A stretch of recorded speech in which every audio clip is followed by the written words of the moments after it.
Today on Cursed Possessions, we're going to do something a little bit different, and we are going to cover objects all in one location. Which location? The Warrens Museum, of course.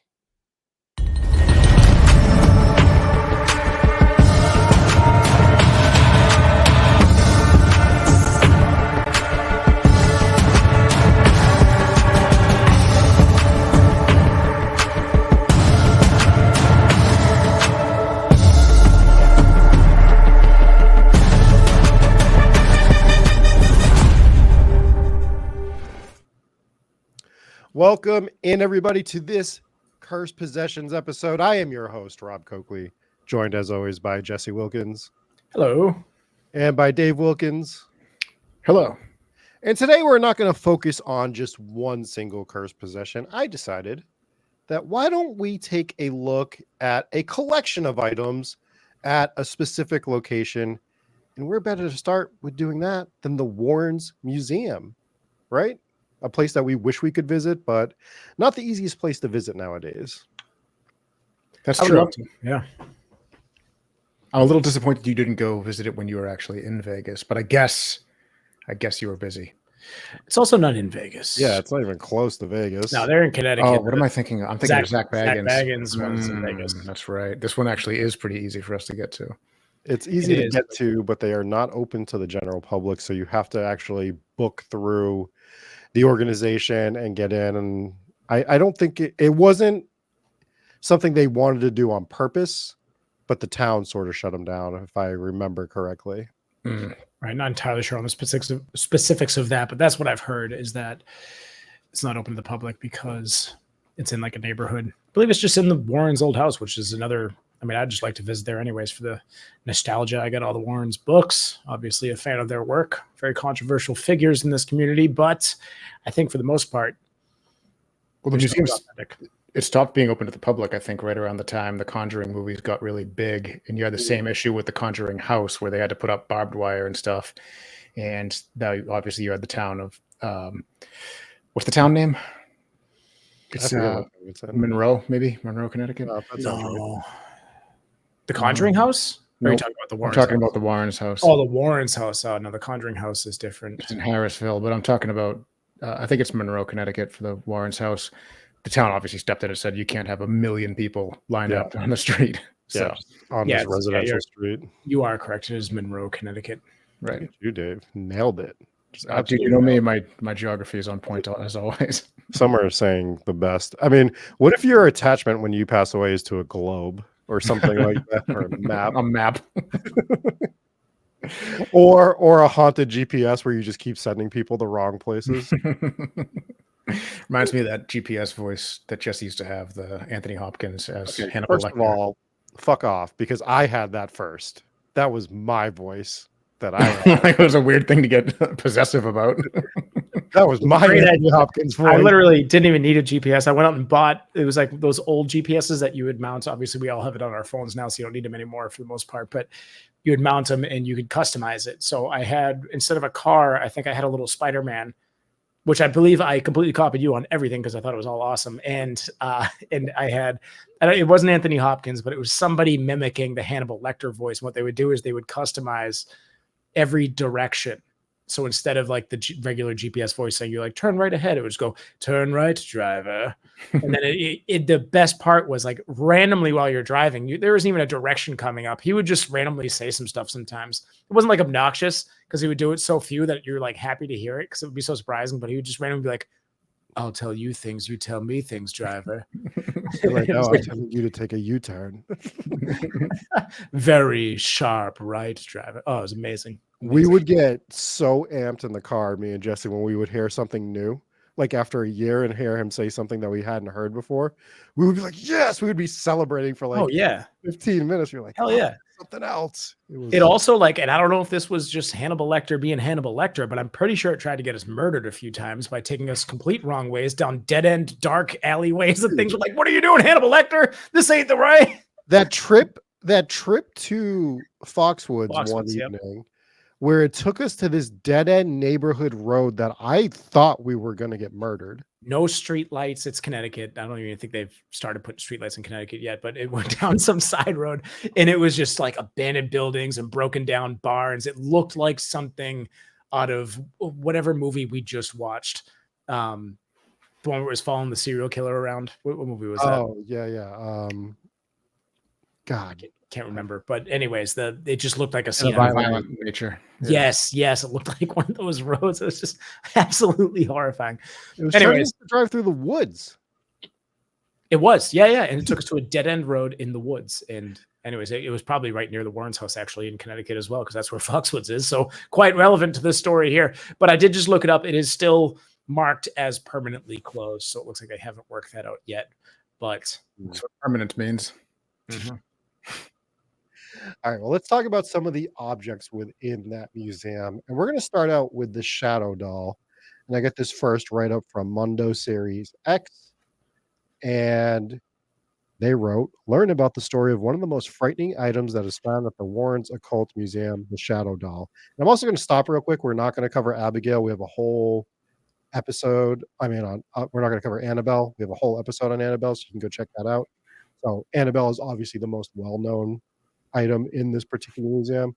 We also have an episode on Abigail. I was just going to say, saw that movie and you liked it, you can also go listen to that, but it's going to have absolutely nothing to do with the Warrens Occult Museum. Not yet. In Monroe, Connecticut. So unlike other dolls whose appearance is innocent and beautiful, the Shadow Doll has a gloomy and unpleasant look as the purpose of its existence, since it was created during a ritual for diabolical purposes. If this doll appears in your dreams, it is more likely to be a nightmare.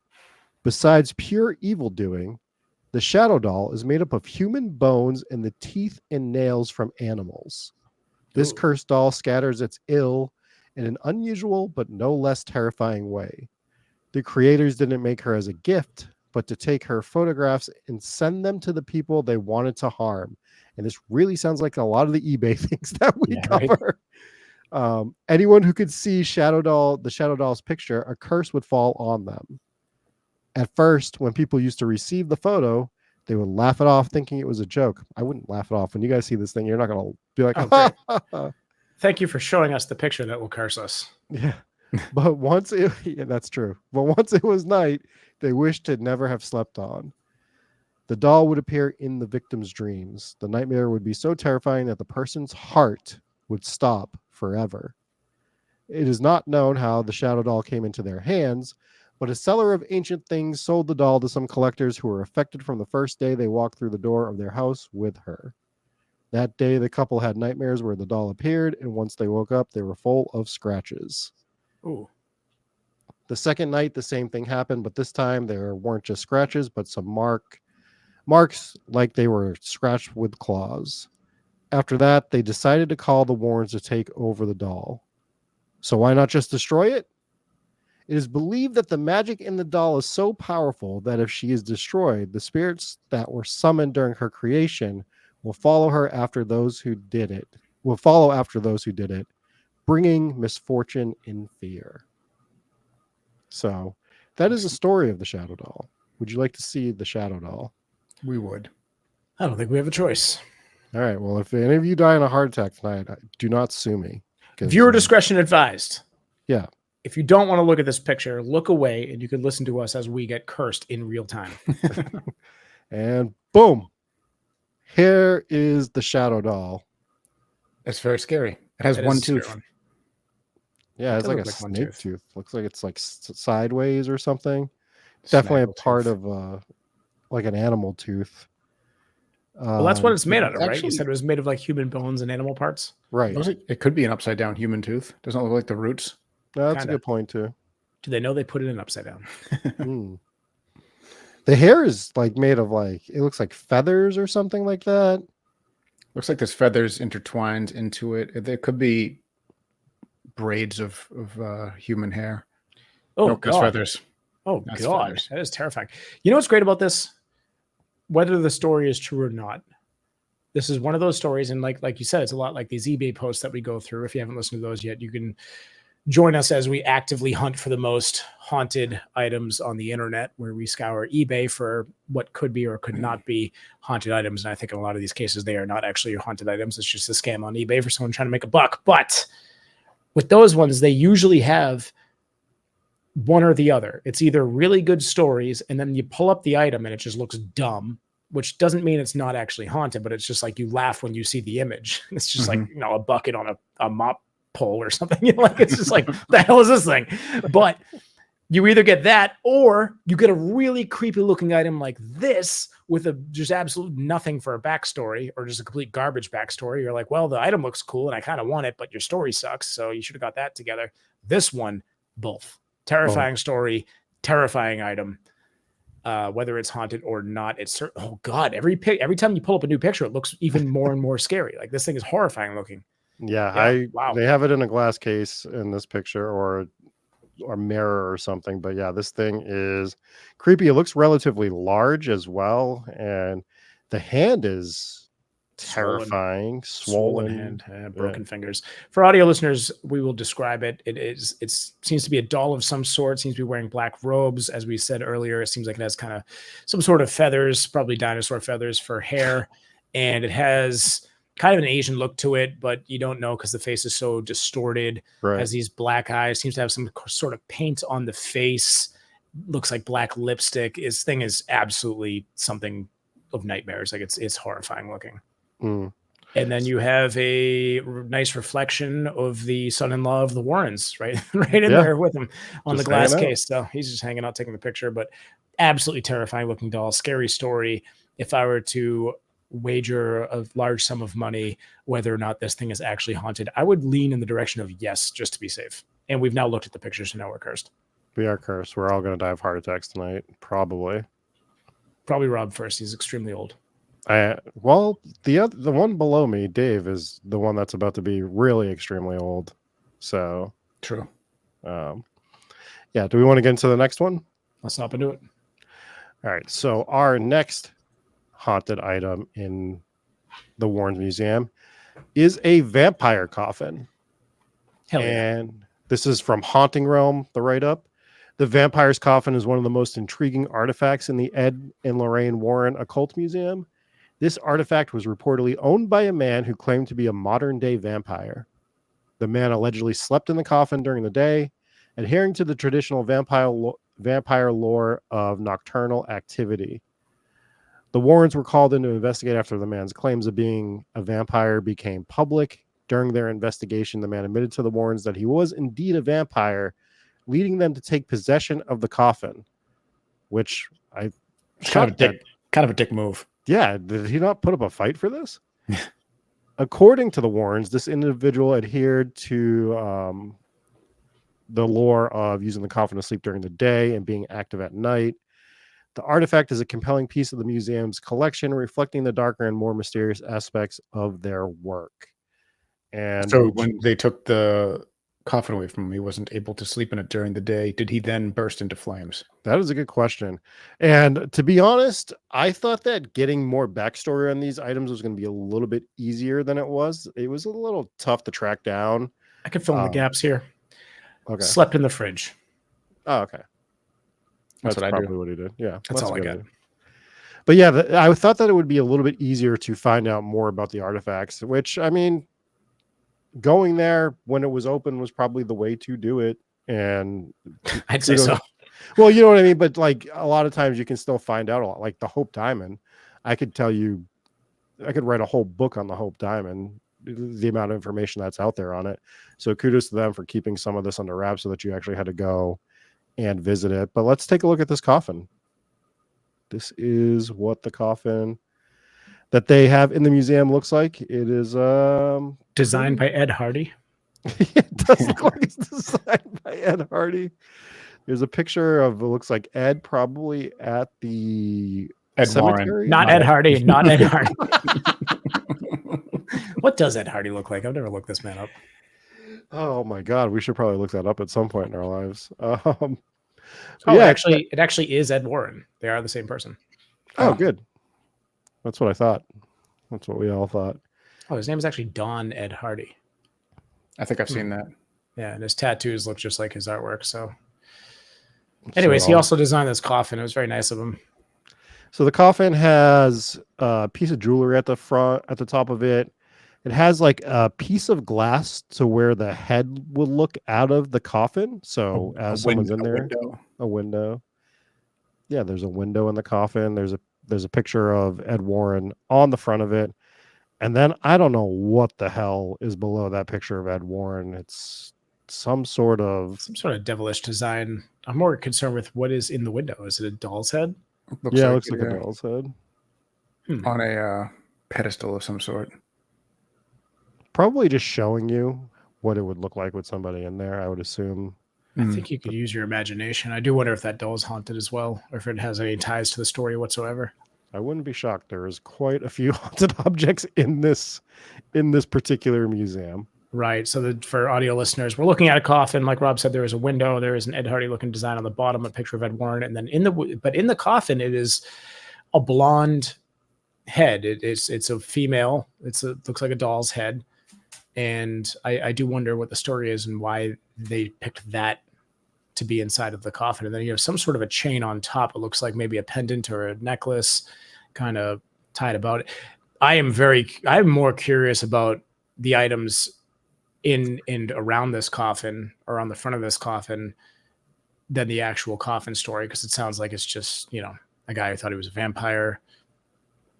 Probably wasn't, but can't rule it out. But I'm not a big believer in actual vampires. I do enjoy a good vampire story, especially with the superstitions of people burying people and securing them to make sure that they don't come back from the dead. But if you behave like a vampire, you're a de facto vampire.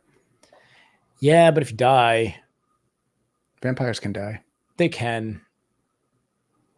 You have to, like, as you're dying, you have to stake yourself through the heart so that you could just never be debunked, right? Right. Yeah, that's the play. Or eat a bunch of garlic, or just go die in the sunlight. That happened to you last week, didn't it? I did. Do not get sun poisoning. It is not fun. Rob could be a vampire. It was miserable, and I am now a vampire. Do you have any more photos of this, or is this? No, this was one of this and another item we're going to talk about. The amount of pictures online was limited to one. Could not find any additional coffin photos. And another one we're going to talk about in a little bit, I could only find one photo of as well. So still very cool. Yes. Let's jump into our next one, shall we? We shall. All right. So our next one, we are going to talk about the White Lady of Union Cemetery. And this write-up comes from Haunting Realm. The White Lady of Union Cemetery, also known as the White Lady Ghost, is a well-known apparition cited numerous times in Easton, Connecticut. Ed Warren claimed to have captured her on film, and the footage is part of the collection at the museum. The White Lady is often described as wearing a white gown and having long black hair.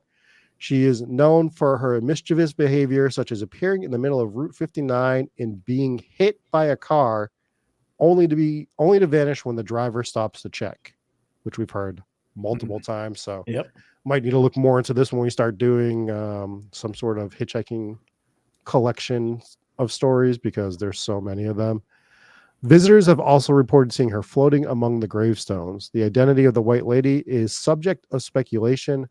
Some believe she is the spirit of a woman who was murdered in the 1940s after she had killed her husband.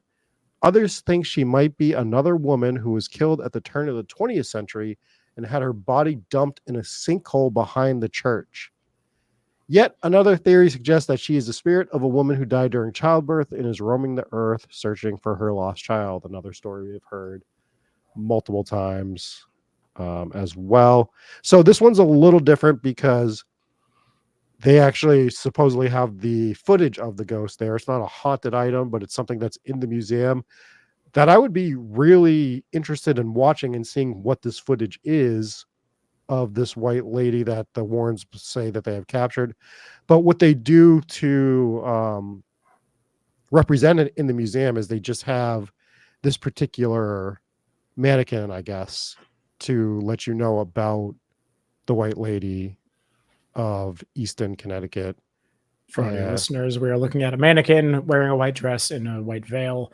She has red hair, red lipstick. It's kind of exactly what you would imagine that a lady in white would look like. haunting that is almost at every single haunted location. People report seeing a woman in white. We've speculated on why it's such a common ghost sighting, and I think a lot of it is just ghosts appear to be white. So people assume that it's a woman wearing a white dress. It could just be a silhouette of anyone. It could be a silhouette of a man. It doesn't necessarily have to be a woman in a white dress, but that's why it's so common. This one, I mean, you got to kind of trust what the Warrens have here. I also understand why you can't find the footage, because the attraction of this museum is come watch the footage here. They obviously would have a no video recording policy here. Whoever took this picture obviously either had permission or snuck a picture, which is probably a no-no. Right. But here we are to show it to you. Most of the pictures I took, I think, were accredited to the museum themselves. So, right. But I put this one in here because obviously I want to go see Annabelle. I want to see all the items that they have, but I would be probably most intrigued by seeing some of the footage that the Warrens actually have in this museum. If we are allowed to see it, that would be what I would want to go to the museum for, right? Is to see what evidence they have collected personally. Yeah, absolutely. So I thought that would be a cool one to add, but let's move on to one that I put in here specifically for you, Jesse. And I don't have a lot of information on this one, but I thought you would like the fact that they have a haunted organ at the Warrens Occult Museum. This is for me because I also have organs. It's true. He does. All of them at the moment. For now. The liver's hurting a little bit, but we're cheers. So the organ is said to play by itself, often in the middle of the night, creating a chilling atmosphere within the museum. Many visitors to the museum have reported hearing the organ play by itself as well. The eerie melodies contribute to the unsettling environment of the museum, reinforcing the Warrens' claims about the supernatural activity associated with their collection. So I couldn't find any write-up on where they got this or what any like actual story was associated with it, but I probably from an organ donor. Wow. Set you up for that one. Probably either from Washington State or close by in Oregon. Yes. So here's a picture of said organ. They've obviously dressed it up a bit with a bunch of other artifacts around it. I like that they just laid a couple hands on it.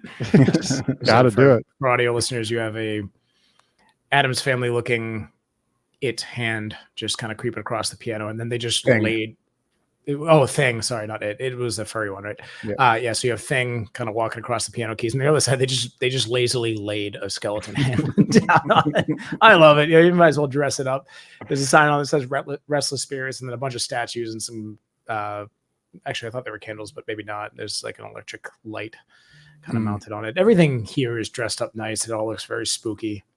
And you know, you don't really need a ghost story tied to a haunted organ if it just plays on its own, because that is spooky enough. Now you do have pianos that are called player pianos, which you can turn them on and they will play on their own, as you probably see in many movies, or maybe you have one in your house. A lot of older pianos, if you have the right rolls for them, you can put the roll in, turn it on, and it will play the keys by itself as if a ghost is playing it.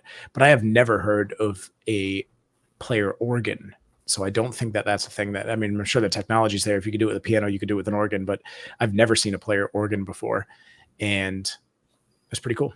But yeah, Rob put this in for me because I can play the organ. More so piano, but organ's got a little more bells and whistles.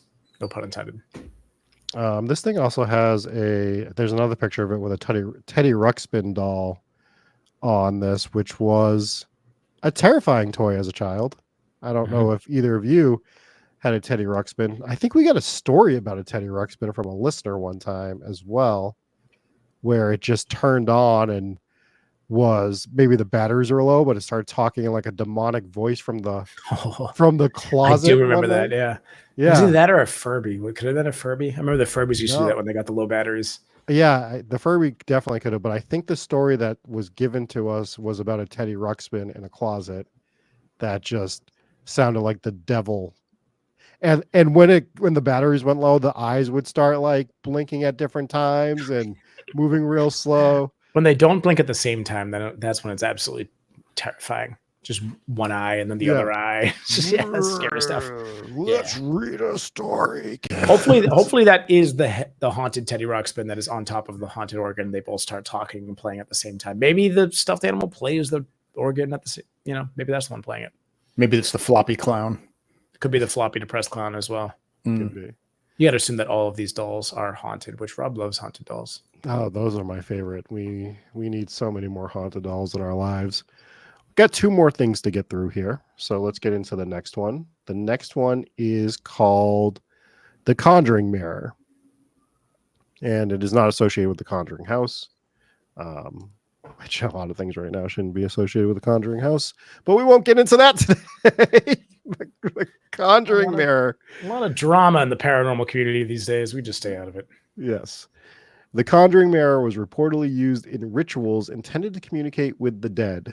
Participants would sit in a dimly lit room and gaze into the mirror, waiting for ghostly apparitions to appear. This practice, known as scrying, is a form of divination intended to reveal hidden knowledge or future events by looking into reflective surfaces. According to the Warrens, the mirror has a history of summoning spirits, both benign and malevolent.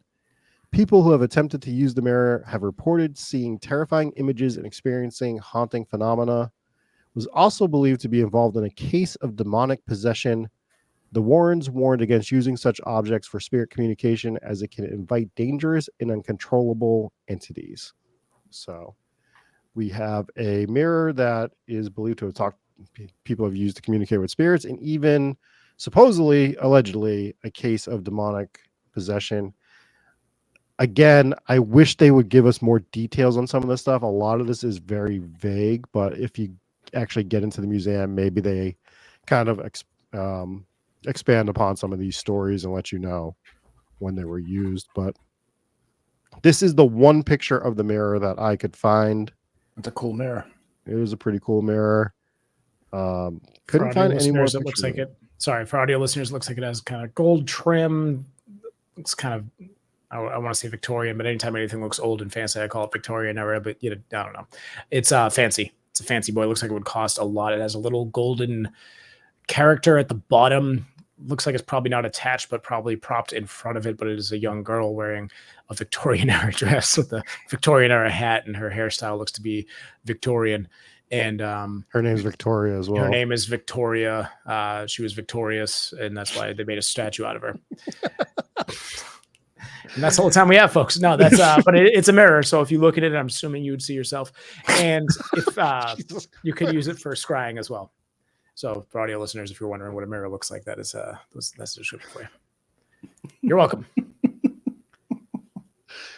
Some say you are the best at describing objects of all time. You just have a way with words sometimes. I do. Yeah, I've heard that. Yep. Description. So that is the Conjuring Mirror that they have at this particular location. And we have one final object to talk about here, guys. This is the Satanic Idol. So the Satanic Idol was found in the woods of Connecticut during one of the Warrens' investigations. According to their accounts, it was used in satanic rituals and ceremonies. The idol itself is described as a grotesque figure, often depicted with horns and a menacing expression. All right, for our listeners, we're looking at a picture of Dave. They haven't seen the picture yet. You'll know when they see the picture. Embodying the malevolent forces it was meant to invoke. The idol is believed to be a conduit for dark energies and spirits. The Warrens claim the presence of the idol was associated with numerous reports of demonic activity and negative phenomena, including physical harm to individuals who came into contact with it. They warned that objects like this could invite dangerous entities into the physical world, making them highly perilous. Visitors to the museum have reported feeling dread and unease when near the idol. Some have claimed to feel a palpable sense of malevolence emanating from it. These experiences reinforce the Warrens' assertions about the dark power and influence of the idol. Are you guys ready to be chilled to the bone when you see this Satanic Idol? Yep. Yes. Brace yourselves. You're going to be quite frightened.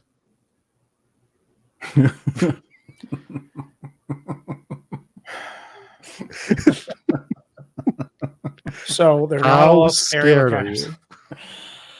I'm not gonna lie, if I walked in the attic and I didn't have this item previously and I saw this, I would be scared. So for audio listeners, if I saw the silhouette of it at the foot of my bed, but couldn't see the silly little face on it, the googly eyes are a problem. The googly eyes are a problem. So for audio listeners, we're looking at a horned creature that looks like it's from a kid's TV show, but it's very dusty and dirty, and it has googly eyes and a funny face, and it has no hands, but it does have horns. In this object, you can't take away anything. Could be haunted. Any object can be possessed. You can't take away from the story just because it looks kind of goofy. And you got to take the Warrens for what they are. And if you believe in the Warrens and you think that they are credible, then this item could credibly be haunted. I'm going to give a very specific reference that I am expecting 20% of our audience to get at most, but it looks like Mac and Me with horns. If you've ever seen the movie Mac and Me from the 80s, that's exactly what it looks like. So got a few more pictures of it, guys, if you want to take a look. Yeah. Yes, please. I wanted you to see this one just to see kind of how tall it is. And it's next to the doll that we were looking at earlier. It's just looming over that person's shoulder. That's kind of creepy. It is a little creepy, right? And maybe we take a little bit closer look at the face. You know what? I was gonna say it looks nothing like Mac and Me, but now that I got a straight on view of the face, if you put horns instead of ears on Mac and Me, yeah, you see it, right? I guess a little bit. If you don't paint those eyes on this, it could be pretty creepy. If it didn't have the eye, or if it was just black for the eyes instead of like the blue ring, but it just gives it a real googly eye kind of look. So, I mean, again, for audio listeners, this it isn't actually googly eyes glued on this thing; it is painted on. It just doesn't look that scary, but the story is scary, and I think that if you didn't know where this came, if I came across this, I wouldn't buy it. You know, I'd be like, oh, that's I don't know. It does have kind of, as you get closer, it gets creepier. Not really. I'm trying to give it too much credit. What is it made out of? Did you get that? Can you zoom out a little bit and zoom into the tip of the horn? Because it looks like it could be made of wood. It does look like wood. Sweet potatoes. It looks like it's made out of sweet potatoes. Yeah, it does look like a carrot. Like a dirty carrot. Like a root. All right, I'm rooting for you to get this off my screen. Do you have another picture of it or no? No, this was the last picture. So that is the haunted items at the Warrens Museum. I thought it would be fun to take a little stroll through there, see some of their haunted items, get a little bit of the history of it. But hopefully someday we get invited to go there and can look at these items in person for ourselves. Yeah, luckily for us, like we're not that far away. So if something were to happen where we could contact whoever's in charge and try to set something up privately, then that would be cool. Hopefully they do open their doors again, because I think that they would be very successful with the amount of hype that the Warrens have gotten through the Conjuring movies and through their books and obviously all of their extensive work. I think obviously they're still rock stars even in death, and I think people would still love to go see that. I personally would. I would go down there right now if they would let me in. So, but for those of you who maybe don't live as closely to Connecticut as we do, there you go. You just got a little exclusive access. There it is. The Conjuring, not the Conjuring, the Warrens Occult Museum. Very cool. So the Mac and Me reference made me think that was one of my favorite recurring gags on the Conan O'Brien show. Every time Paul Rudd would show up to promote one of his movies, instead of showing a clip of his movie, he just kept showing the same clip from that movie of this person in a wheelchair going down and falling 50 feet into a body of water. Conan O'Brien was the best. It was great. So if you've never seen that, look up Paul Rudd, Conan O'Brien, and you'll find that clip. But yes, that was the Warren Museum. If there's any items you'd like us to cover from the Warren Museum, you can let us know in Discord. You can shoot us an email over at hometownghoststories@gmail.com. And we'll probably look at some more museums like this, like I said, over on Patreon. Maybe the one that Dave was alluding to, the Zach Baggins Museum. We'll cover some items that he has there. But those aren't the only two museums. There's other ones we can cover as well in the future. And for more on Annabelle, be sure to go back and check out our full episode that we did on the Annabelle hauntings. It was our first ever Cursed Possessions, but it did air as a regular episode, so you can go check that out if you dig through the archives of our Hometown Ghost Stories episodes. Extensive archives, very detailed. We have a lot more detail than some of the stories that we told today. But yes, go back and listen to that and join us in Weymouth and Block Island coming up in October 17th and 20th, the weekend of the 25th for Block Island. I think the live's October 18th. 18th. I'm really good with dates. We have no idea. We gave the wrong dates for everything all the time. So you can't even check the flyers. The flyers are the wrong dates. We have no idea. Come hang out. Maybe we'll be there. Just go camp out now. We'll show up at some point. All right. Thanks, guys. We'll see you. Peace.